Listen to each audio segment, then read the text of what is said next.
اعوذ باللہ من الشیطان الرجیم بسم اللہ الرحمن الرحیم الف لام میم ذالک الکتاب لا ریب فیہ صدق اللہ العظیم۔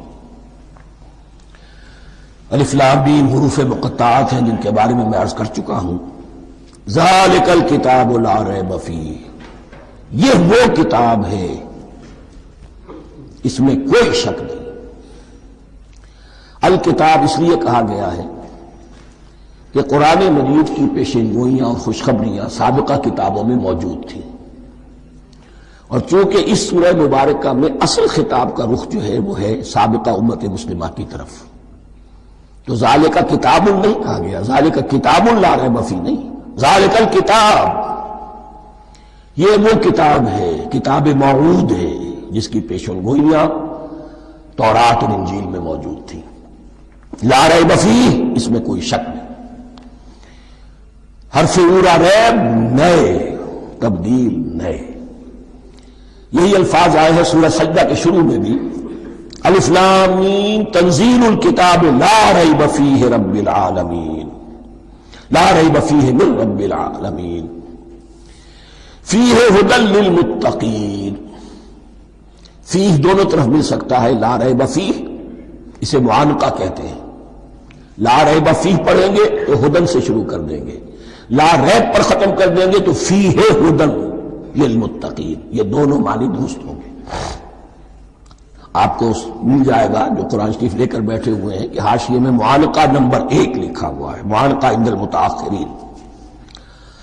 ہدن للمتقین یہ ہدایت ہے، رہنمائی ہے اہل تقویٰ میں جو بچنا چاہیں۔ تقویٰ کا اصل مفہوم سمجھ، بقا یقین کسی کو بچانا، تقویٰ خود بچنا۔ جن لوگوں کے اندر فطرت سلیمہ ہوتی ہے ان میں اخلاقی حس موجود ہوتی ہے، وہ بری چیز سے بچنا چاہتے ہیں، بھلی کو حاصل کرنا چاہتے ہیں۔ وہ لوگ ہیں کہ جو گویا کہ اس قرآن کا اصل مخاطب ہے، وہی اس سے استفادہ کر سکیں گے۔ الذین یؤمنون بالغیب، اب ان کے کچھ اوصاف، یہ اصل میں بہت زیادہ واضح ہوتا ہے تعویل خاص کے اعتبار سے کہ دیکھ لو درخت کو اپنے پھل سے پہچانتے ہیں، اس قرآن کے پھل موجود ہیں نا، یہ ابو بکر اور عمر اور عثمان اور علی کون ہیں؟ یہ جو مہاجرین آئے ہیں چل کر، مدینے والوں دیکھو یہ کون ہیں، ان کی شخصیتیں کیا ہیں، ان کا کردار کیا ہے، ان کے اوصاف کیا ہے، یہ کس درخت کے پھل ہیں، یہ اس بینہ کے پھل ہیں، یہ اس ذکرہ کے پھل ہیں۔ بینہ رسول من اللہ یتلو صحفا مطہرۃ فیہا کتب قیمہ، یہ اس شجرہ مبارکہ کے پھل ہیں۔ دیکھ لو ان کے کیا شب و روز ہے، الذین یؤمنون بالغیب، جو غیب پر ایمان رکھتے ہیں۔ تعویل عام کے اعتبار سے اس کا بہت اہم مفہوم ہوگا، جو یہ طے کر لے کہ سوائے مادے کی دنیا کے مجھے اس سے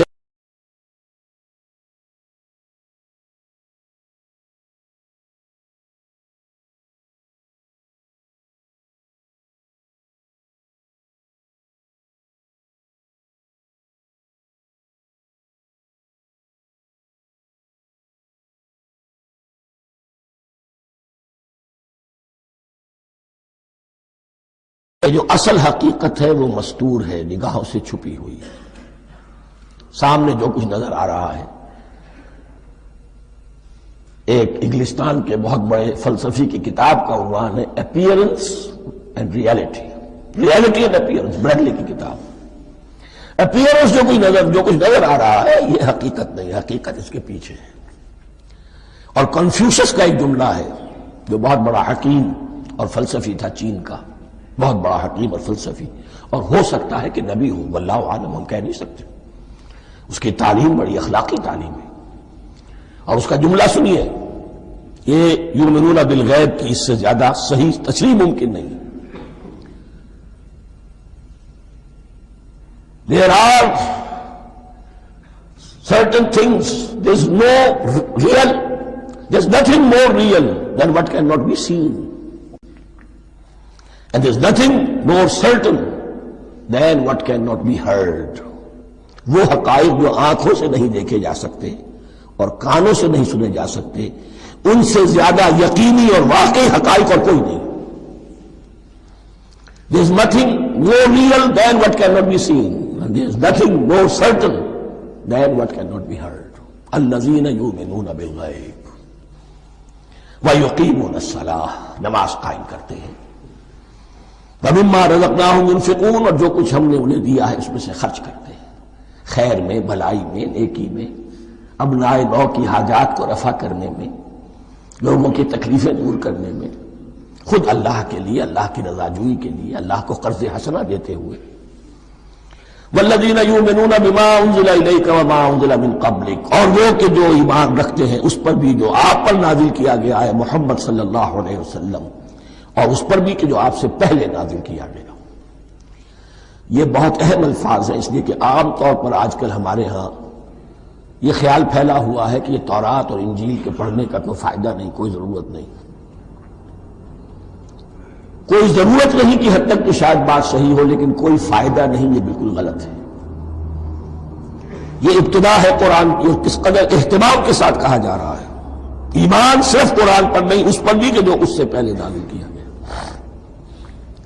اور سورہ نساء کی آیت، اور سورہ نساء نازل ہوئی کہیں جا کر سن 6 ہجری میں، یا ایھا الذین آمنوا آمنوا باللہ ورسولہ والکتاب الذی نزل علی رسولہ والکتاب الذی انزل من قبل۔ تو اس سے ایمان جو ہے تورات پر اور انجیل پر اور زبور پر اور صحف ابراہیم پر، اجمالی ایمان کی جو اہمیت ہے اس کو اچھی طرح سمجھ لیجیے۔ البتہ یہ ہے کہ چونکہ ہم سمجھتے ہیں اور جانتے ہیں کہ ان کتابوں میں تحریف ہو گئی ہے، لہذا ان کتابوں کی کوئی شے قرآن پر حجت نہیں ہوگی، جو چیز قرآن سے ٹکرائے گی ہم اس کو رد کر دیں گے، ان کتابوں کی کسی شے کو دلیل کے طور پر نہیں لائیں گے۔ لیکن جہاں قرآن مجید کی کسی بات کی نفی نہ ہو رہی ہو تو بہت سے حقائق ہمیں ان کتابوں ہی سے ملتے ہیں۔ انبیاء کے مابین جو زمانی ترتیب ہے، کرونالوجیکل آرڈر جو ہے، وہ تو ہمیں تورات سے ملتا ہے، قرآن میں تو نہیں۔ قرآن میں کبھی حضرت نوح کا ذکر بعد میں ہے، حضرت موسیٰ کا پہلے، وہاں تو کسی اور پہلو سے ترتیب آتی ہے، لیکن وہاں ہمیں تاریخ ملتی ہے ابراہیم کی، اسحاق کی، یعقوب کی، انبیاء بنی اسرائیل کی، موسیٰ کی، عیسیٰ کی، یہ ساری چیزیں۔ تو اس کی اہمیت جو ہے اس کو سمجھ لیجئے۔ والذین یؤمنون بما انزل الیک وما انزل من قبلک وبالآخرۃ ھم یوقنون، آخرت پر وہ یقین رکھتے ہیں۔ نوٹ کرنے والی بات کیا ہے کہ باقی سب چیزوں کے لیے لفظ ایمان آیا، آخرت کے لیے ایقان کیوں؟ واقعہ یہ ہے کہ انسان کے عمل کے اعتبار سے سب سے زیادہ مؤثر شے ایمان بالآخرہ ہے۔ ایمان بالآخرہ ہے تو عمل سیدھا رہے گا کہ ہاں مجھے جواب دہی کرنی ہے، جانا ہے، اٹھنا ہے، اللہ کے حضور حاضری ہے۔ اگر یہ یقین ہے تو عمل صحیح ہوگا۔ اس میں کمی ہو گئی تو توحید جو ہے وہ بھی بس ایک عقیدہ، ایک ڈوگما بن کے رہ جائے گی۔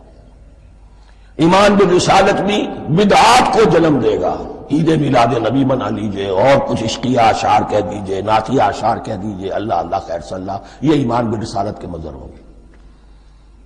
عمل انسان کا درست ہوتا ہے آخرت کے یقین کے ساتھ۔ وبالآخرۃ ھم یوقنون، آخرت پر انہی کا یقین ہے، انہی کا یقین ہے۔ یہ حصر بھی ہے اس اعتبار سے کہ یہودی میں مدعی تھے کہ ہم آخرت پر یقین رکھتے ہیں، یہاں کنٹراسٹ دکھایا جا رہا ہے، آخرت پر یقین رکھنے والے یہ لوگ ہیں، اور تعویل خاص کے اعتبار سے وہ لوگ موجود ہیں تمہاری نگاہوں کے سامنے۔ 13 برس کی محنت کی کمائی محمد الرسول اللہ صلی اللہ علیہ وسلم کی، اس کتاب کی، یتلو علیہم آیاتہ ویزکیہم ویعلمہم الکتاب والحکمہ، اس کا جو نتیجہ ہے وہ تمہارے سامنے۔ اولئک علی ھدی من ربہم، یہ وہ لوگ ہیں جو اپنے رب کی طرف سے ہدایت پر ہیں۔ وہ ابتدائی ہدایت بھی ان کے پاس تھی، اور یہ تکمیلی ہدایت بھی، قرآن پر بھی ان کا یقین پورا ہے، اور محمد کا اتباع بھی وہ کر رہے ہیں۔ وَأُولَٰئِكَ هُمُ الْمُفْلِحُونَ، اور یہی وہ لوگ ہیں جو فلاح پانے والے ہیں۔ فلاح کا لفظ بھی قرآن مجید کی بڑی اہم اصطلاح ہے، منزل مراد کو پہنچ جانا، کسی باطنی حقیقت کا عیا ہو جانا، انشاءاللہ ہوگی سورہ مومنون کے شروع میں، لیکن یہ کہ فلاح پانے والے، کامیاب ہونے والے اصل میں یہی لوگ ہیں۔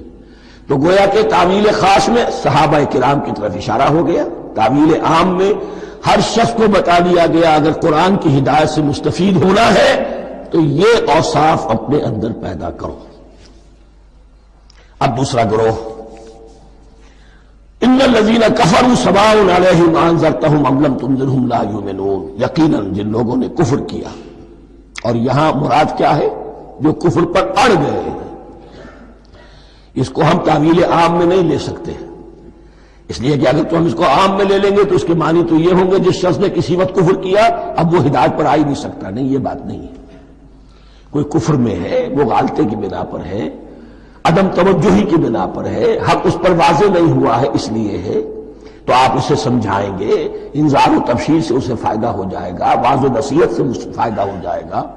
ایک وہ ہے کہ جو حق کو سمجھ کر پہچان کر اور پھر اڑ گئے، ضد کی وجہ سے، ہٹ دھرمی کی وجہ سے، تعصب کی وجہ سے، تکبر کی وجہ سے، حسد کی وجہ سے۔ ان الذین کفروا، ایسے لوگوں کا معاملہ کیا ہے؟ سواء علیہم انذرتہم ام لم تنذرہم لا یؤمنون، برابر ہے ان کے لیے خواہ آپ انہیں سمجھائیں خواہ نہ سمجھائیں، ڈرائیں نہ ڈرائیں، انذار فرمائیں نہ کریں، لا یؤمنون، وہ ایمان لانے والے نہیں۔ وہی بات جو میں نے کہی تھی کہ سوتے کو جگایا جا سکتا ہے، جاگتے کو کیسے جگائیں؟ ختم اللہ علی قلوبہم وعلی سمعہم وعلی ابصارہم غشاوہ، ان کے دلوں پر اللہ نے مہر کر دی ہے۔ کیوں کر دی ہے؟ یہ ابتداء مہر نہیں ہوئی، جب حق کو پہچان کر انہوں نے رد کر دیا، اس کی پاداش میں، اس کی سزا کے طور پر۔ ختم اللہ علی قلوبہم، اللہ نے ان کے دلوں پر مہر کر دی ہے، وعلی سمعہم، اور ان کی سماعت پر بھی، وعلی ابصارہم غشاوہ، اور ان کی آنکھوں کے سامنے پردہ پڑ چکا ہے۔ یہ مضمون سورہ یاسین کے شروع میں پھر آئے گا بہت شر و بست کے ساتھ۔ وَلَهُمْ عَذَابٌ عَظِيمٌ، اور ان کے لیے تو اب بہت بڑا عذاب ہے۔ یہ دوسرا گروہ ہو گیا، ایک رکوع میں دو کو سمیٹ لیا گیا، کل ابھی 7 آیتیں ہوئی ہیں۔ ایک وہ گروہ جس نے قرآن مجید کی دعوت سے صحیح صحیح استفادہ کیا، ان میں طلب ہدایت کا مادہ موجود تھا، ان کی فطرتیں سلیم تھیں، ان کے سامنے دعوت آئی، قبول کی، اور قرآن کے بتائے ہوئے راستے پر چلے۔ وہ گلے سرسبد ہیں، وہ شجرہ قرآنی کے نہایت مبارک اور مقدس، وہ اس کے پھل ہیں۔ ایک گروہ وہ ہے جس نے حق کو پہچانا لیکن اس کو رد کر دیا اپنے تعصب یا ہٹ درمی کی وجہ سے۔ ان کا ذکر آ گیا بہت اختصار کے ساتھ، اس لیے کہ ان کا ذکر آپ کو بہت تفصیل سے مکی صورتوں میں ملے گا۔ اب آیا تیسرا گروہ، وَمِنَ النَّاسِ، اور لوگوں میں کچھ ایسے بھی ہیں، مَن يَقُولُ آمَنَّا بِاللَّهِ وَبِالْيَوْمِ الْآخِرِ وَمَا هُم بِمُؤْمِنِينَ، جو کہتے تو یہ ہے کہ ہم ایمان رکھتے ہیں اللہ پر بھی اور یوم آخر پر بھی، مگر وہ حقیقت میں مومن نہیں ہے۔ یہاں ایک بات سمجھ لیجئے، اکثر اور بیشتر مفسرین نے اس تیسری کیٹیگری کے بارے میں یہی رائے قائم کی ہے کہ یہ منافقین مذکور ہیں یہاں، اگرچہ لفظ منافق یا لفظ نفاق نہیں آیا یہاں، لیکن مولانا نیاز اصلاحی صاحب نے ایک رائے ظاہر کی ہے جو بڑی قیمتی ہے، وہ یہ کہ یہاں ایک کردار کا نقشہ کھینچ دیا گیا ہے۔ غور کرنے والے غور کر لیں، دیکھ لیں، جس پر بھی وہ چسپاں ہو جائے۔ اور بالفعل جب یہ آیات نازل ہو رہی تھی تو دو طبقات پر یہ کردار نگاری جو ہے، یہ جو شخصیت کا ہیولہ کھینچا جا رہا ہے، وہ دو کے اوپر راست آ رہا تھا۔ ایک علماء یہود، وہ بھی کہتے تھے کہ ٹھیک ہے محمد جو کہہ رہے ہیں، ہم بھی اللہ کو مانتے ہیں، آخرت کو بھی مانتے ہیں، اسی لیے یہاں رسالت کا ذکر نہیں ہے۔ بھئی ہم محمد ہی کو نہیں مانتے نا صلی اللہ علیہ وسلم، باقی اگر 1.25 لاکھ نبی آئے ہیں تو باقی 1.25 لاکھ کو تو ہم مانتے ہیں، ایک محمد کو نہیں مانا، ایک عیسیٰ کو نہیں مانا، بس۔ تو ہمیں بھی مانا جانا چاہیے کہ ہم بھی مسلمان ہیں۔ ایک یہ ان کی رائے ہے، اور واقعہ یہ ہے کہ یہاں اس طریقے کا تذکرہ ہو رہا ہے کہ جس سے ان کا کردار بھی جھلک رہا ہے، روح سخن ان کی طرف جا رہا ہے۔ مجھے یاد ہے اپنی 10ویں جماعت کے زمانے میں دہلی میں نے دیکھا تھا کہ نوٹ سرکس وہاں کا ایک بڑی مارکیٹ ہوتی تھی، تو جوتے کی دکان پہ بہت بڑا جوتا لٹکایا ہوا تھا، بہت بڑا، اور لکھا تھا free to home it fits, جس کے پاؤں میں یہ ٹھیک ٹھیک آ جائے وہ لے جائے اس کو۔ تو یہ free to home it fits ہے، ایک کردار ہے، اب یہ کردار جس کے اوپر بھی فٹ بیٹھ جائے، ان میں یقیناً زیادہ تو غلبہ یہی ہے جو مفسرین کی رائے ہے، منافقین کا معاملہ جو ہو رہا ہے، لیکن یہ کردار بعین نہیں فٹ بیٹھ رہا ہے یہود کے علماء پر۔ اور یہ بھی نوٹ کر لیجئے کہ جو مدینہ منورہ میں نفاق کا جو پودا پروان چڑھا ہے، بلکہ پودا نہیں کہنا چاہیے، جھاڑ جھکاڑ جو پروان چڑھا ہے، وہ یہودیوں کے زیر اثر، جیسے جنگل کے اندر بڑے بڑے درخت بھی ہوتے ہیں اور اندر جو ہے نیچے جھاڑیاں بھی ہوتی ہیں، تو یہ نفاق کا جھاڑ جھکاڑ جو ہے وہ یہودی علماء کا جو پودا تھا اور بہت بڑا تھا، اس میں کوئی شک نہیں، اس کے سائے میں پروان چڑھا ہے۔ ان دونوں میں معنوی ربط بھی ہے۔ وَمِنَ النَّاسِ مَن يَقُولُ آمَنَّا بِاللَّهِ وَبِالْيَوْمِ الْآخِرِ وَمَا هُمْ بِمُؤْمِنِينَ، اور لوگوں میں سے کچھ ایسے بھی ہیں جو کہتے تو یہ ہے کہ ہم ایمان رکھتے ہیں اللہ پر اور یوم آخر پر، لیکن وہ مومن نہیں ہیں۔ يُخَادِعُونَ اللَّهَ وَالَّذِينَ آمَنُوا وَمَا يَخْدَعُونَ إِلَّا أَنفُسَهُمْ، وہ دھوکہ دینے کی کوشش کر رہے ہیں اللہ کو اور اہل ایمان کو۔ یہ یخادعون جو ہے یہ باب مفعلہ ہے، باب مفعلہ میں کشمکش ہوتی ہے، کشاکش ہوتی ہے، لہذا ترجمہ میں نے کیا کوشش کر رہے ہیں۔ وما يخدعون الا انفسهم، یہ ثلاثی مجرد میں آ گیا، اور نہیں دھوکہ دے رہے مگر صرف اپنے آپ کو، یہ یقینی ہے اپنے آپ کو تو دھوکہ دے رہے ہو، لیکن یہ کہ اللہ اس کے رسول کو اور اللہ اور اہل ایمان کو دھوکہ نہیں دے سکتے۔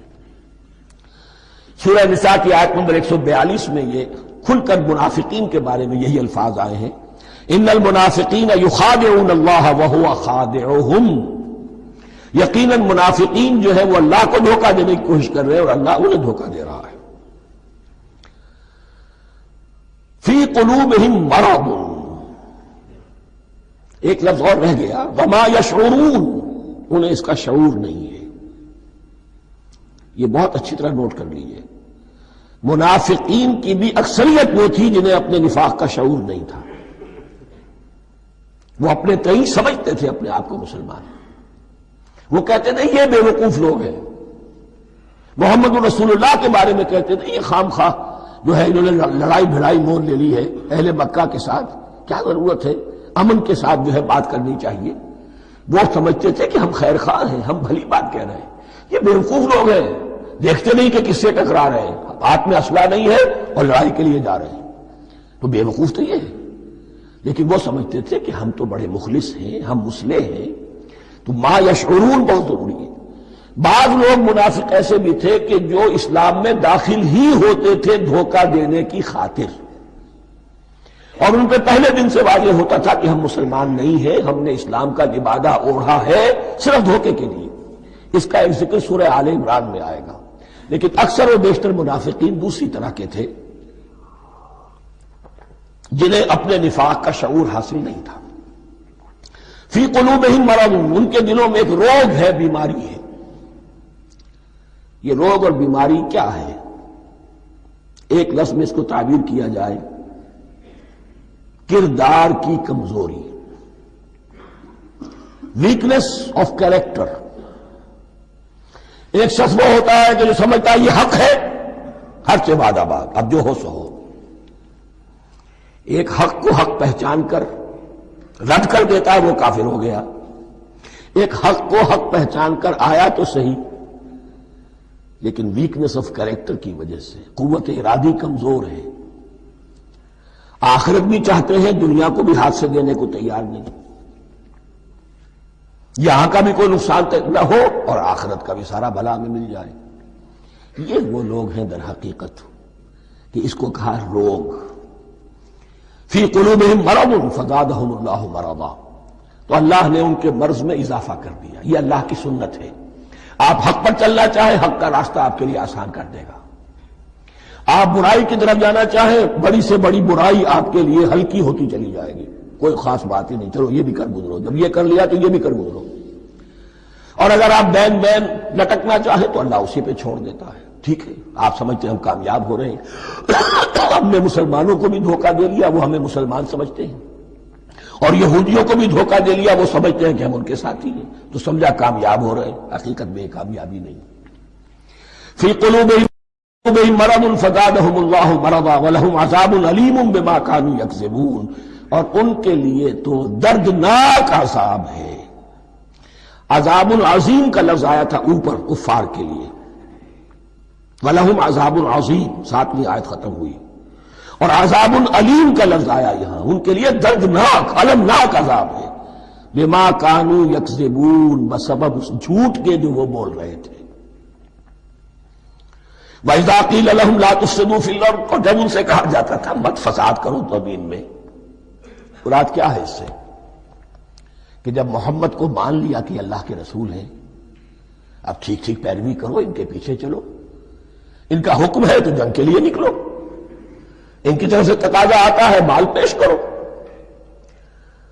اور اگر تم اس سے کتراتے ہو تو فساد مچا رہے ہیں، جماعتی زندگی کے اندر فتنہ و فساد پیدا کر رہے ہیں۔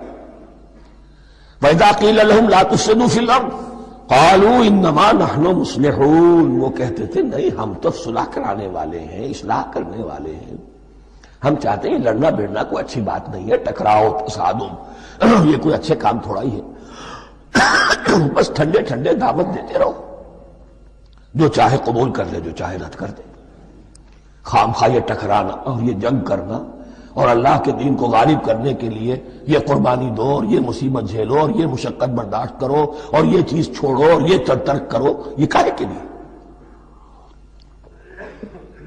وَإِذَا قِيلَ لَهُمْ لَا تُفْسِدُوا فِي الْأَرْضِ قَالُوا إِنَّمَا نَحْنُ مُصْلِحُونَ أَلَا إِنَّهُمْ هُمُ الْمُفْسِدُونَ وَلَٰكِن لَا يَشْعُرُونَ، آگاہ ہو جاؤ کہ وہی ہے مفسد، فساد پھیلانے والے، اس لیے کہ محمد رسول اللہ کی دعوت ہے زمین میں اصلاح کے لیے، اس اصلاح کے لیے کچھ آپریشن کرنا پڑے گا، مریض اس درجے کو پہنچ چکا ہے کہ آپریشن کے بغیر اس کی شفا نہیں ہوگی، اب اگر تم اس کے راستے میں رکاوٹ بنتے ہو تو در حقیقت تم فساد مچا رہے ہو، لیکن تمہیں اس کا شعور نہیں ہے۔ الا انہم ہم المفسدون ولکن لا یشعرون، پھر دیکھیے نوٹ کیجئے، شعور نہیں ہے، شعوری نفاق اور شے ہے، غیر شعوری نفاق ہے کہ جس کا یہ سارا تذکرہ ہو رہا ہے۔ وَإِذَا قِيلَ لَهُمْ آمِنُوا كَمَا آمَنَ النَّاسُ، اور جب ان سے کہا جاتا ہے ایمان لاؤ جیسے دوسرے لوگ ایمان لائے، آخر دیکھو دوسرے یہ اہل ایمان ہیں، جب بلاوا آتا ہے فوراً لبیک حاضر ہوتے، جو بھی ہو، یہ تم جو ہے آخر تم نے اور روش اختیار کی۔ وَإِذَا قِيلَ لَهُمْ آمِنُوا كَمَا آمَنَ النَّاسُ قَالُوا أَنُؤْمِنُ كَمَا آمَنَ السُّفَهَاءُ، وہ کہتے ہیں کہ کیا ہم ایمان لائے جیسے یہ بے وقوف لوگ ایمان لائے، انہیں تو اپنے نفع کی فکر، نہ نقصان کی فکر، نہ خطرات کا کوئی خیال، نہ اندیشوں کا کوئی گمان، جان جائے مال جائے، اولاد کو چھوڑ دیں، گھر بار چھوڑ کے آ گئے ہیں، ان سے بڑے بے وقوف کون ہوں گے؟ بال بچے چھوڑ آئے ہیں کفار مکہ کے رحم و کرم پر، سرداران قریش جو چاہے ان کے ساتھ کریں، تو یہ تو بے وقوف لوگ ہیں۔ آج کل آپ کہتے ہیں ایسے ہی لوگوں کو فینیٹکس ہیں، یہ فینیٹکس ہیں، دیکھ بھال کر چلنا چاہیے، دائیں بائیں دیکھ کر چلنا چاہیے، نفع نقصان کا خیال کر کے چلنا چاہیے، چاہے حق ہے ٹھیک ہے، لیکن بہرحال اپنی مصلحتوں کو بھی اور اپنی اہل و عیال کی مصلحتوں کو بھی دیکھنا چاہیے۔ یہ لوگ تو معلوم ہوتا ہے کہ بالکل دیوانے ہو گئے، فینیٹکس ہو گئے۔ وَإِذَا قِيلَ لَهُمْ آمِنُوا كَمَا آمَنَ النَّاسُ قَالُوا أَنُؤْمِنُ كَمَا آمَنَ السُّفَهَاءُ أَلَا إِنَّهُمْ هُمُ السُّفَهَاءُ وَلَٰكِن لَا يَعْلَمُونَ، آگاہ ہو جاؤ کہ وہی بے وقوف ہے لیکن انہیں علم نہیں ہے۔ وہ صادق الایمان جو ایمان کی ہر تقاضے کو پورا کرنے کے لیے ہر وقت حاضر ہیں، ان سے بڑا عقل مند کوئی نہیں، ان سے بڑا سمجھدار کوئی نہیں، انہوں نے یہ جان لیا ہے کہ اصل زندگی آخرت کی زندگی ہے، یہ نہیں ہے، یہ تو عارضی ہے، کل نہیں آج ختم ہو جائے، آج نہیں ابھی ختم ہو جائے، کیا فرق پڑے گا، جانا تو ہے، اب نہیں تو کل، کل نہیں تو پرسوں، جانا تو ہے، تو عقل تو ان کے اندر ہے۔ الا انہم ہم السفہاء ولکن لا یعلمون واذا لقوا الذین آمنوا قالوا آمنا، اور جب یہ ملتے ہیں ان سے جو اہل ایمان ہیں تو کہتے ہیں ہم بھی ایمان رکھتے ہیں۔ اب یہ ان دونوں پر آئے گا۔ عام جو یہودی تھے وہ بھی کہتے تھے کہ ہم بھی تو آخر اللہ کو مانتے ہیں، آخرت کو مانتے ہیں، اور منافق تو تھے ہی جو رسول کو بھی مانتے تھے۔ وَإِذَا خَلَوْا إِلَىٰ شَيَاطِينِهِمْ، اور جب یہ اپنے شیطانوں کے پاس خلوت میں ہوتے ہیں، اور یہاں شیاطین سے مراد ہیں اہل کتاب یہود کے علماء، ان کے سردار، یا عبداللہ ابن ابی جو منافقین مدینہ کا سردار تھا۔ اگر وہ کبھی ملامت کرتا ہے، دیکھو تم تو معلوم ہوتا ہے بالکل مسلمانوں میں شامل ہی ہو گئے پوری طرح سے، تمہیں کیا ہو گیا، تم ہر بات مان رہے ہو۔ اب انہیں یہ کچھ نہ کچھ اپنی وفاداری کا یقین دلانے کے لیے کہنا پڑتا تھا، نہیں ہم انہیں بیوقوف بنا رہے ہیں، ہم ان سے ذرا تمسخر کر رہے ہیں، ہم ہیں آپ کے ساتھ ہی، آپ فکر نہ کریں۔ اسی لیے یہ دو منہ ہونا، نفق کہتے ہیں سرنگ کو جس کے دو دروازے ہوتے ہیں، باقی زیر زمین ہے۔ نافقہ گوہ کا بل ہے کہ دو دروازے رکھتا ہے، دو اس کے منہ رکھتا ہے کہ ادھر سے اگر کتا داخل ہو جائے شکار کے لیے تو ادھر سے نکل بھاگے، ادھر سے آئے تو ادھر سے نکل بھاگے۔ تو دو منہ انسان، یہ در حقیقت جس کو پھر سورہ نساء میں کہا گیا لا الہ الا ولا الہ الا، نہ ادھر کے ہیں نہ ادھر کے، مذبذبین بین ذالک، اس کے درمیان مذبذب ہو کر رہ گئے۔ یہ شیطان کا لفظ یہاں سمجھ لیجئے، اس کے دو رائے ہیں کہ یہ شطنہ سے بنا ہے یا شات سے بنا ہے، شین الف توئے یا شین تو نون۔ شطنہ کے معنی تباعدہ، کو بہت دور ہو گیا، شیطان سے مراد جو اللہ کی رحمت سے بہت دور ہو گیا۔ اور شاتا یشیتو کے معنی ہے احترق غضبا وحسدا، کوئی شخص غصے اور حسد کے اندر جل رہا ہو، وہ شاتا یشیتو ہے۔ اس سے فعلان کے وزن پر، رحمان کے وزن پر، غضبان کے وزن پر شیطان، یعنی وہ کہ جو حسد اور غضب کی آگ میں جل رہا ہے۔ تو یہ ایک تو شیطان وہ ہے کہ جو جنات میں سے ہے، جس کا نام عزازیل تھا پہلے، اب ہم اسے ابلیس کے نام سے جانتے ہیں، وہ ایک شیطان ہے، جنی ہے۔ پھر یہ کہ جو بھی اس کے پیروکار ہیں دنیا میں، انسانوں میں سے ہوں یا جنات میں سے ہوں، وہ بھی شیاطین ہیں۔ اسی طرح اہل کفر، اہل زیغ کے جو بڑے بڑے سردار ہوتے ہیں، ان کو بھی شیطان سے تعبیر کیا گیا۔ وَإِذَا خَلَوْا إِلَىٰ شَيَاطِينِهِمْ قَالُوا إِنَّا مَعَكُمْ، اور جب وہ خلوت میں ہوتے ہیں، علیحدگی میں ہوتے ہیں اپنے شیاطین کے پاس، سرداروں کے پاس، کہتے ہیں ہم تو آپ کے ساتھ ہیں، انما نحن مستہزئون، یہ تو ہم ان مسلمانوں کو بیوقوف بنا رہے ہیں، ان سے استہزاء کر رہے ہیں، تمسخر کر رہے ہیں۔ ہم تمسخر میں کہہ دیتے ہیں کہ ہم بھی آپ کے ساتھ ہیں، آمنا۔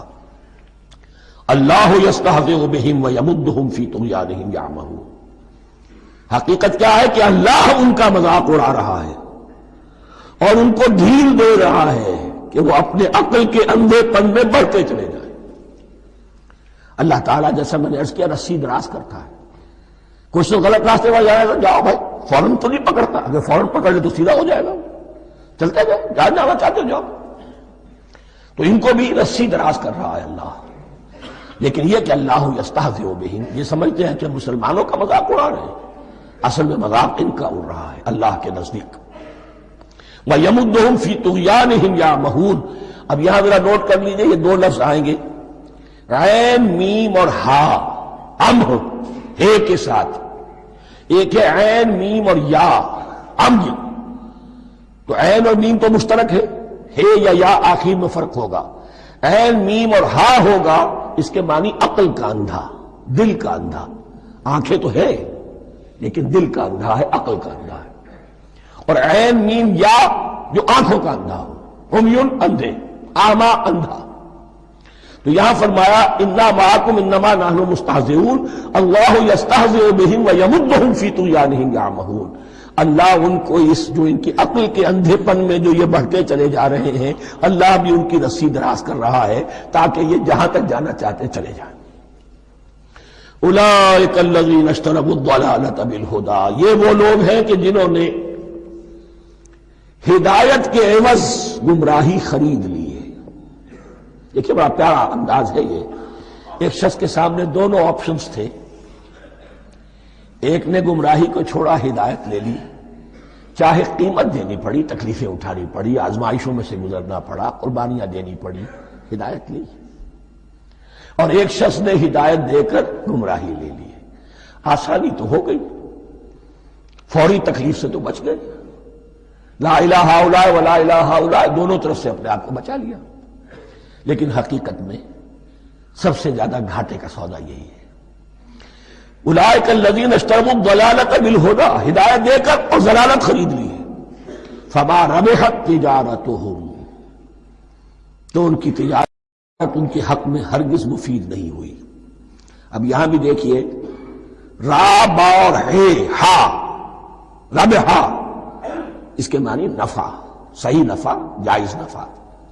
را با اور وا ربا وہ سود، وہ بھی اضافہ ہے، وہ بھی بڑھوتری ہے، لیکن وہ حرام ہے. ایک ہے تجارت کے اندر جو نفع ہو جائے وہ ربح ہے. را با اور ہا یہ نفع ہے جو جائز نفع ہے.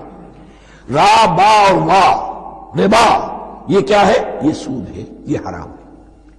را اور با مشترک ہے، آگے ہا آگے اور با اس کا فرق ہے. فما ربحت تجارتہم وما کانوا مہتدین، ان کی تجارت ان کے حق میں ہرگز مفید نہیں ہوئی اور نہیں ہے اب یہ ہدایت پانے والے. مثلہم، اب یہاں دو تمثیلیں آ رہی ہیں بڑی پیاری. پہلی تمثیل ہے کفار کے بارے میں، دوسری تمثیل ہے یہ بین والے لوگوں کے بارے میں. پہلوں کے لیے کیا تمثیل ہے؟ مثلہم کمثل الذی استوقد نارا، ان کی مثال اس شخص کی سی ہے جس نے آگ روشن کی. ایک نقشہ کھینچا جا رہا ہے. اندھیری شب ہے جدا اپنے قافلے سے ہے تو، تیرے لیے ہے میرا شعلہ نوا قندیل. اندھیری شب ہے، قافلہ بھٹک رہا ہے. کچھ لوگ بڑی ہمت کرتے ہیں، اندھیرے میں بھی ادھر ادھر سے لکڑیاں جمع کرتے ہیں اور آگ روشن کر دیتے ہیں. لیکن اس وقت جب آگ روشن ہوتی ہے کچھ لوگوں کی بینائی سلب ہو جاتی ہے. پہلے وہ اندھیرے میں اس لیے تھے کہ روشنی نہیں تھی، اب وہ اندھیرے کے اندھیرے میں رہ گئے کہ روشنی تو خارج میں آ گئی، اپنی اندر کی روشنی گل ہو گئی، بصارت سلب ہو گئی. یہ مثال ہے ان کفار کی کہ حضور کی آمد سے پہلے سب بھٹک رہے تھے، کوئی حقیقت واضح نہیں تھی، قافلہ انسانیت بھٹک رہا تھا اندھیری شب میں. محمد رسول اللہ آئے، انہوں نے آگ روشن کر دی، اب راستہ کھل گیا، ہدایت واضح ہو گئی. لیکن کچھ ضد یا تعصب یا تکبر یا حسد کی بنیاد پر کچھ لوگوں کی اندر کی بینائی زائل ہو گئی. تو وہ تو ویسے کے ویسے بھٹک رہے ہیں، جیسے پہلے اندھیرے میں تھے ویسے ہی اب اندھیرے میں ہے. روشنی میں آنے والے تو وہ ہیں، دیکھ لو جن کا ذکر سب سے پہلے ہوا ہے. مثلہم کمثل الذی استوقد نارا، اس شخص کی سی ہے کہ جس نے آگ روشن کی. فلما اضاءت ما حولہ، جب اس آگ نے اپنے ماحول کو گردا گرد کو روشن کر دیا. ذہب اللہ بنورہم، اللہ ان کی نور بصارت کو لے گیا، سلب کر لیا اللہ نے. وترکہم فی ظلمات لا یبصرون، اور چھوڑ دیا انہیں ان اندھیروں کے اندر کہ وہ کچھ نہیں دیکھتے. صم بکم عمی فہم لا یرجعون، اسم کہتے ہیں بہرے کو، سم جمع ہے اس کی، سمن. اب کمو کہتے ہیں گونگے کو، بکمن اس کی جمع ہے. آما کہتے ہیں اندھے کو، عمیون اس کی جمع ہے. یہ بہرے ہیں، گونگے ہیں، اندھے ہیں. فہم لا یرجعون، اب یہ لوٹنے والے نہیں. یہ کون ہے؟ ابو جہل ہے، ابو لہب ہے، ولید بن مغیرہ ہے، عقبہ ابن ابی معیط ہے.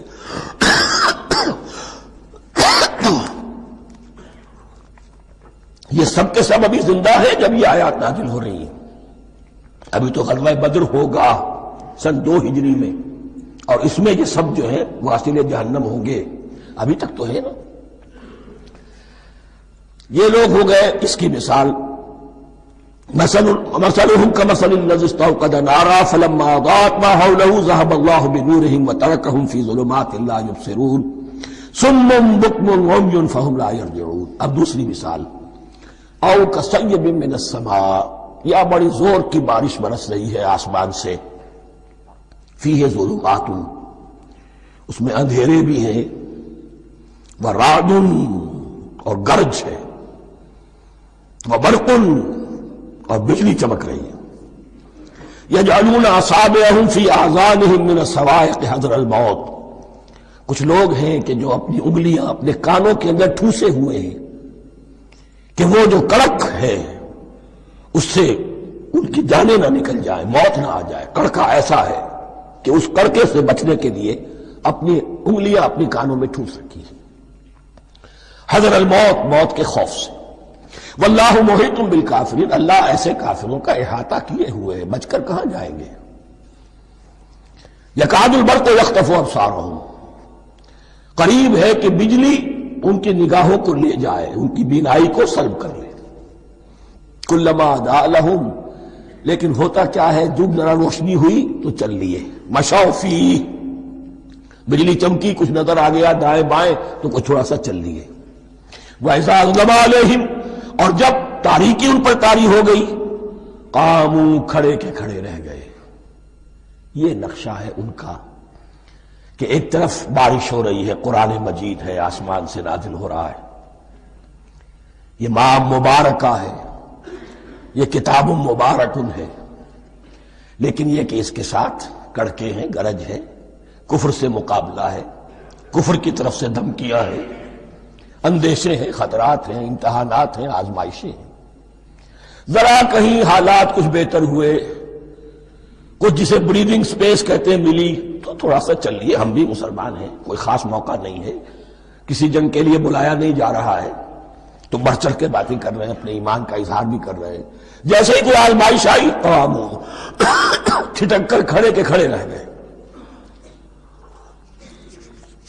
وَلَوْ شَاءَ اللَّهُ لَذَهَبَ بِسَمْعِهِمْ وَأَبْصَارِهِمْ، اللہ چاہتا تو ان کی سماعت اور بصارت کو بھی سلب کر لیتا، لیکن اللہ کا قانون یہی ہے، جو جہاں رہنا چاہے اس نے آزادی ارادہ دی ہے انسان کو۔ تم اگر مومن صادق بن کر رہنا چاہتے ہو، اس کو آسان کر دے گا تمہارے لیے۔ تم نے اپنے تعصب کی وجہ سے، اپنے تکبر کی وجہ سے کفر کا راستہ اختیار کیا، اللہ اسی کو کھول دے گا۔ تم بیچ میں لٹکنا چاہتے ہو، لٹکتے رہو، اللہ تعالیٰ جو ہے جبرن کسی کو نہ حق پہ لائے گا، نہ جبرن کسی کو باطل پر لے کر جائے گا، اس لیے کہ جبر اگر ہو تو پھر امتحان کا معاملہ ختم، پھر جزا و سزا بیکار ہے، غیر منطقی ہے، غیر معقول ہے۔ ان اللہ علی کل شیء قدیر، یقیناً اللہ تعالیٰ ہر چیز پر قادر ہے۔ یہ دو رکوع اس اعتبار سے کہ انسانی شخصیتوں کا سمجھنا،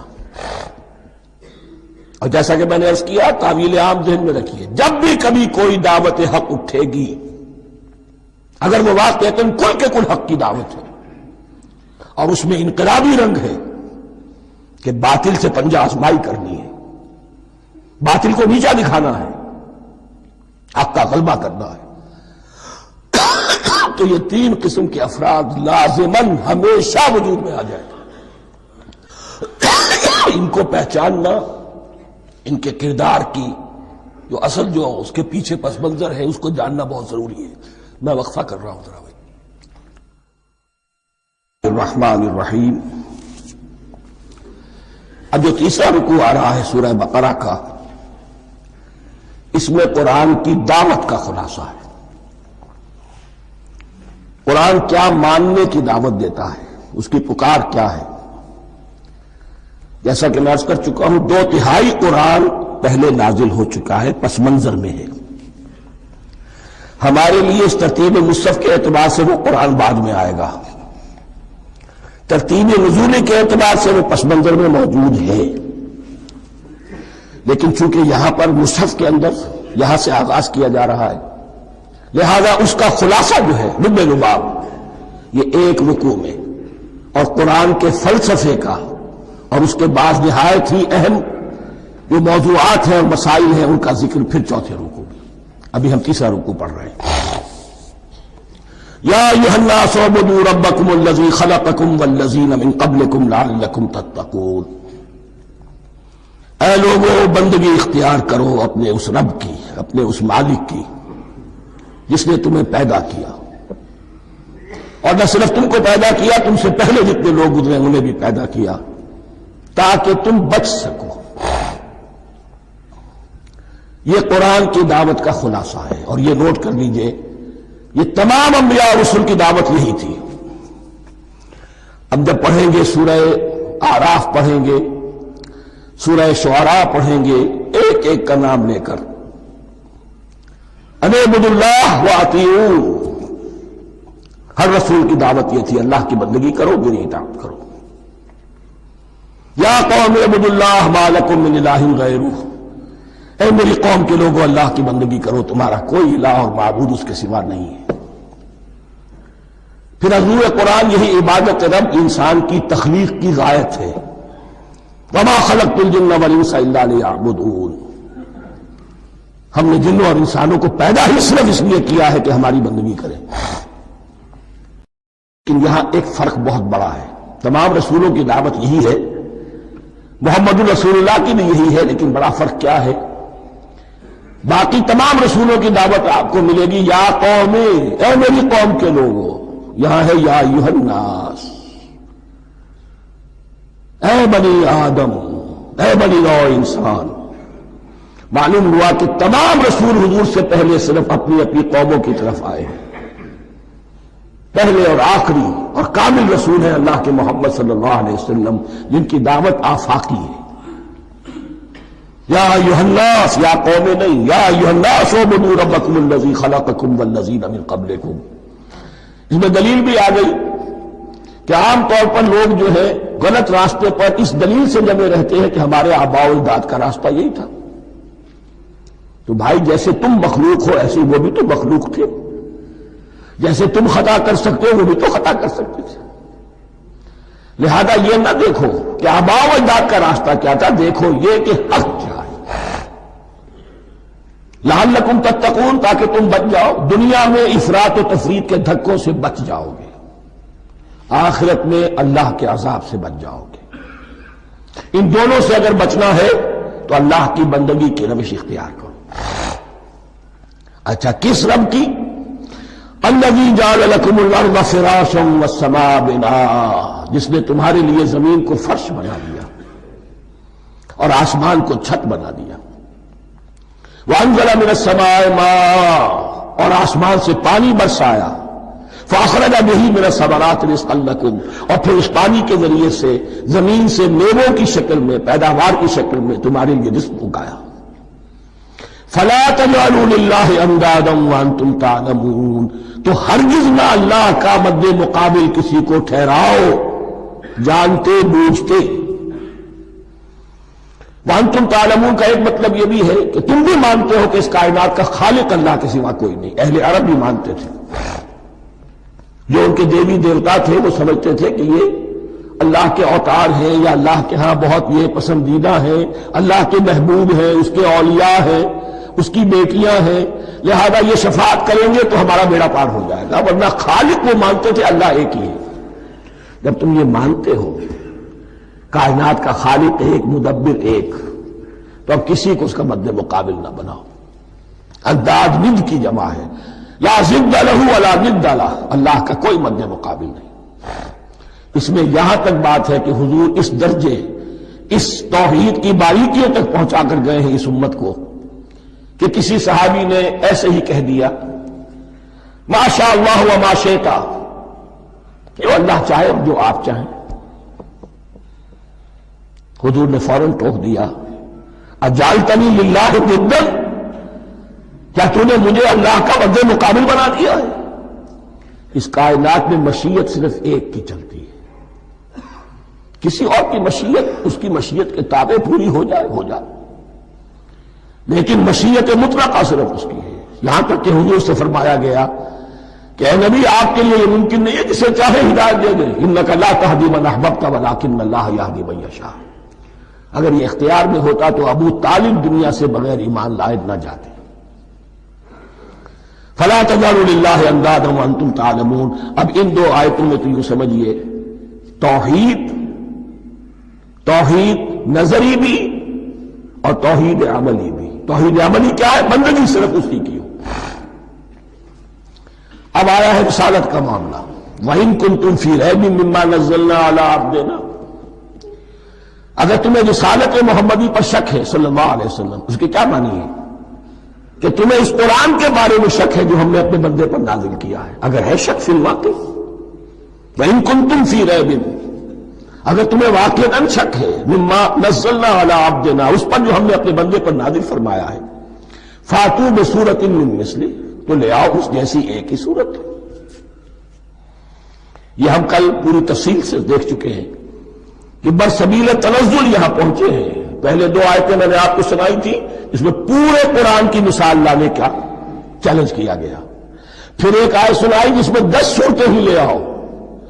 اب آخری درجے میں ایک صورت ہی بنا لا، اور ایک صورت تو سورۃ العصر کے مساوی بھی ہو سکتی تھی، سورۃ الکوثر کے مساوی بھی ہو سکتی تھی. وَادْعُوا شُهَدَاءَكُم مِّن دُونِ اللَّهِ إِن كُنتُمْ صَادِقِينَ، اور بلا لو اپنے سارے مددگاروں کو اللہ کے سوا، جن ہو انس ہو. اس لیے کہ قریش کا خیال یہ تھا کہ جو شعراء ہوتے ہیں ان کے پاس جن ہوتے ہیں، وہ جن انہیں سکھاتے ہیں، ورنہ عام آدمی تو یہ شعر نہیں کہہ سکتا. جو تمہارا اگر کوئی نعمان ہے، کوئی جنات سکھانے والے ہیں، کوئی انسان ہے، خطیب ہے، شعراء ہے، ادیب، سب کو جمع کر. ان کنتم صادقین. اب یہ ہے بہت ہی، جس کو میں نے کل کہا تھا، آپ کو یاد ہوگا، قرآن کا انداز کیا ہوتا ہے کہ وہ اپنے اندر جھانکنے کی دعوت دیتا ہے.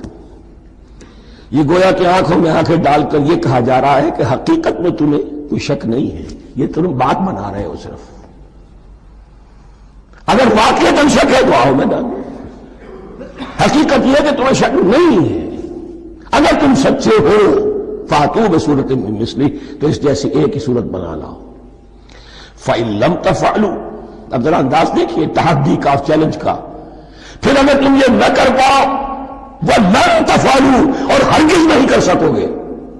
یہ چیلنج کون دے سکتا ہے؟ اللہ کے سوا کوئی نہیں دے سکتا. یہ انداز کسی کتاب کا نہیں ہے. ذَلِكَ الْكِتَابُ لَا رَيْبَ فِيهِ، یہ کسی کا نہیں ہے.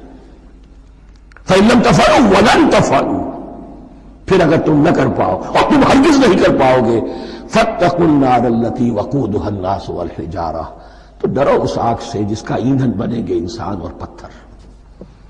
اعدت للکافرین، کافروں کے لیے تیار کر لی گئی ہے، بھڑکا دی گئی ہے. پتھروں کا ذکر خاص طور پر کیوں ہے؟ 2 اس کے امکانات ہیں. آپ کو معلوم ہے کہ وہ جو پتھر کا کوئلہ ہوتا ہے اس کی آگ بڑی سخت ہوتی تھی، عام جو ہمارا یہ لکڑی کا کوئلہ ہوتا ہے اس کے مقابلے میں. اور دوسرے یہ بھی کہ چونکہ انہوں نے جو معبود تراش رکھتے تھے وہ پتھر کے ہوتے تھے، تمہارے ساتھ ہی تمہارے معبودوں کو بھی جھونکا جائے گا، وہ بھی جلیں گے، تاکہ تمہاری حسرت کے اندر اضافہ ہو. ان سے ہم دعائیں مانگا کرتے تھے، ان کے سامنے ماتھے ٹیکتے تھے، ان کے سامنے ڈنڈوت کرتے تھے، ان کو چڑھاتے تھے. اب یہاں گویا کہ ایمان باللہ، توحید، ایمان بالرسالت اور ایمان بالآخرت. فاتقوا النار التي وقودها الناس والحجارة اعدت للكافرين وبشر الذين آمنوا وعملوا الصالحات، اور بشارت دے دیجئے اے نبی ان لوگوں کو کہ جو ایمان لائے اور جنہوں نے نیک عمل کیے، ان لهم جنات تجری من تحتها الانہار، کہ ان کے لیے وہ باغات ہیں کہ جن کے دامن میں ندیاں بہتی ہوں گی. لفظی ترجمہ ہوگا جن کے نیچے ندیاں بہتی ہوں گی. مراد اس سے کیا ہے؟ عام فطری باغ وہ ہوتے تھے کہ جس میں ذرا اونچائی پر جو ہے درخت لگے ہوئے ہیں اور دامن میں ندی بہ رہی ہے، تو اس سے خود بخود جو ہے ایریگیشن، نیچرل ایریگیشن ہو رہی ہے، درختوں کے جڑوں تک پانی پہنچ رہا ہے. 12 ترجمہ آپ لفظی کریں، ان کے نیچے ندیاں بہتی ہوں گی، یا یہ کہ جن کے دامن میں ندیاں بہتی ہوں گی. کلما رزقوا منها من ثمرۃ رزقا، جب بھی کبھی انہیں دیا جائے گا کوئی پھل رزق کے طور پر کھانے کے لیے جنت میں، قالوا هذا الذي رزقنا من قبل، وہ کہیں گے یہ تو وہی شے ہے جو ہمیں پہلے بھی ملتی تھی. اس کا ایک مفہوم یہ ہے، یہ جو نزل ہے، ابتدائی جو ہے دعوت ہے، ابتدائی ضیافت جو ہوگی اس میں وہی چیزیں کہ جو معروف ہے، جانی پہچانی ہے. یہ رمان، یہ دیکھیے یہ انار آ رہا ہے خوبصورت، یہ انگور ہے خوبصورت، یہ نخیل ہے، یہ نخل ہے، یہ رطب ہے، لیکن ذائقے کی کوئی نسبت و تناسب بھی نہیں ہوگا. وہ کہیں گے یہ وہی شے ہے جو ہمیں پہلے ملتی تھی. وَأُتُوا بِهِ مُتَشَابِهًا، مشابہ تو ہوگی وہ، لیکن ان کے ذائقے میں زمین و آسمان کا فرق ہوگا. اور ایک یہ بھی مفہوم لیا گیا کہ آخرت میں جنت میں بھی وہی میوے ملتے رہیں گے، لیکن ان کا ذائقہ بدلتا رہے گا. شکل وہ ہوگی لیکن ذائقہ وہی رہے گا کہ جس سے انسان کی بھی طبیعت بڑھ جاتی ہے ایک ہی شے کو کھاتے ہوئے. وَلَهُمْ فِيهَا أَزْوَاجٌ مُطَهَّرَةٌ، اور ان کے لیے ہوں گے اس میں بہت ہی پاک باز، نہایت پاک کی ہوئی بیویاں ہوں گی. ازواج مطہرۃ وہم فیہا خالدون، اور اس میں رہیں گے ہمیشہ ہمیشہ. یہ تو تین جو اصول ہیں دین کے دعوت ایمان، توحید اور رسالت اور معاد، ایمان باللہ، ایمان بالرسول، ایمان بالآخرہ.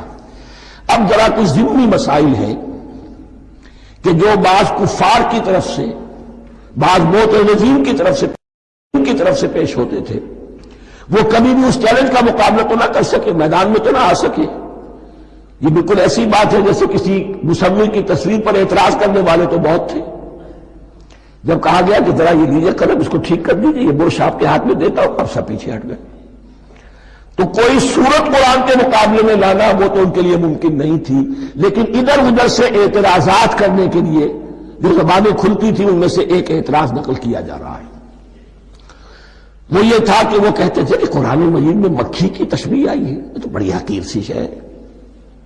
اعلیٰ کلام ہو اور اعلیٰ متکلم ہو، وہ ایسی حقیر چیزوں کا تذکرہ نہیں کرتا. بیت العنکبوت مکڑی کا بھی ذکر ہے قرآن میں، اتنی حقیر شے کا، یہ کوئی اعلیٰ کلام نہیں. اس کا جواب دیا جا رہا ہے کہ اصل میں کہیں تشبیہ بیان کرنی ہے، تمثیل بیان کرنی ہے، تو دیکھنا یہ کہ جس شے کے لیے تشبیہ دی جا رہی ہے اس کی مناسبت والی شے ہو. شے کوئی بہت حقیر ہے تو کسی عظمت والی شے سے آخر کیسے تشبیہ دی جائے گی؟ وہ تو کسی حقیر شے سے ہی تشبیہ دی جائے گی، تو جو اصل مقصد ہے تشبیہ کا وہ پورا ہوگا. ان اللہ لا یستحیی ان یضرب مثلا ما بعوضۃ فما فوقها، اللہ تعالیٰ کو تو اس میں کوئی جھجک نہیں ہے، کوئی شرم نہیں ہے کہ وہ مچھر کی مثال بیان کرے. تو اس سے اوپر، اب یا فوقها بھی دونوں معنی ہو جائیں گے، یعنی کمتر اور حقیر ہونے میں اس سے بھی بڑھ کر، یا یہ کہ اس سے اوپر کی کوئی شے، اس کی مثال دینے میں اللہ کو کوئی جھجک نہیں.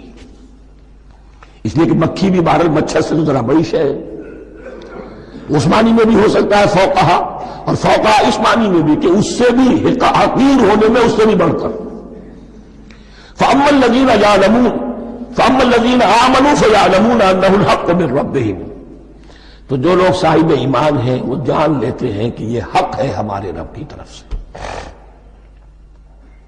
وَأَمَّا الَّذِينَ كَفَرُوا، اور جنہوں نے کفر کیا ہے، فَيَقُولُونَ مَاذَا أَرَادَ اللَّهُ بِهَذَا مَثَلًا، یہ کیا مثال اللہ نے دی، کیا ارادہ ہوا اللہ کا اس مثال کے ذریعے سے. ناک منہ چڑھا رہے ہیں، اعتراض کر رہے ہیں.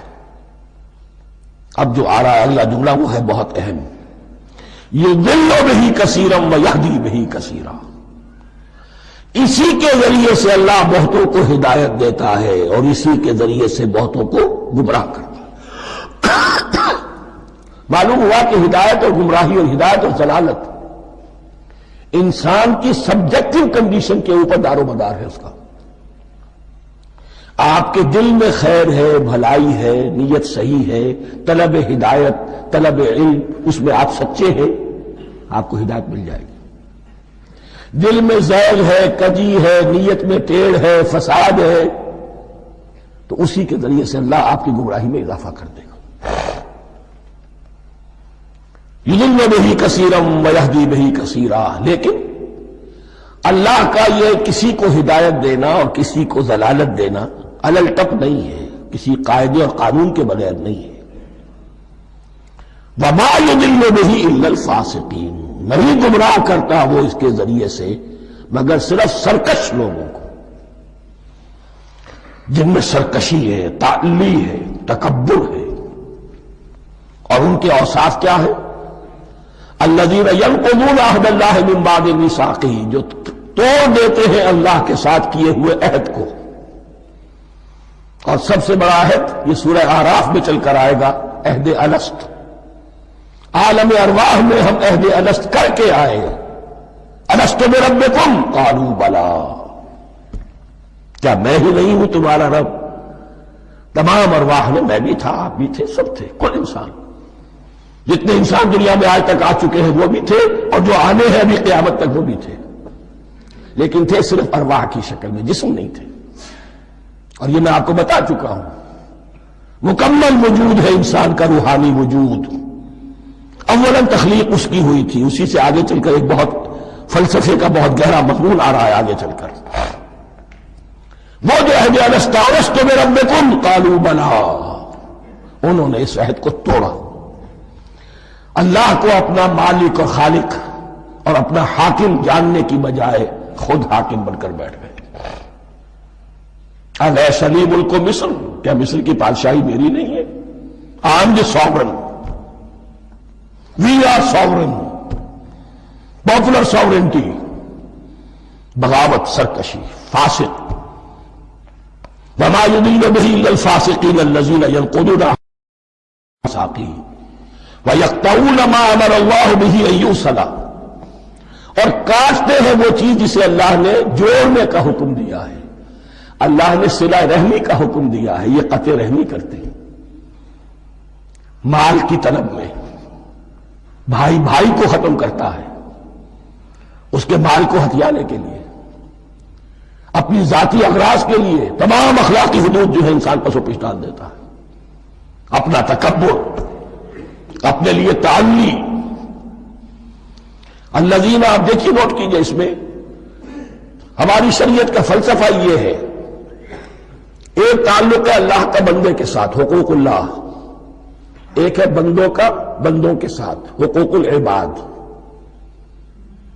اللہ کا حق کیا ہے؟ اسے حاکم اور مالک، اور حاکم سمجھو، الملک سمجھو، خود اس کے بندے بنو. انسانوں کا حق کیا ہے؟ کونوا عباد اللہ اخوانا، سب آپس میں بھائی بھائی اللہ کے بندے بن جاؤ. اور اس میں سب سے اہم ترین رحمی رشتہ ہے، سگے بھائی، سگے بھائی بہنیں.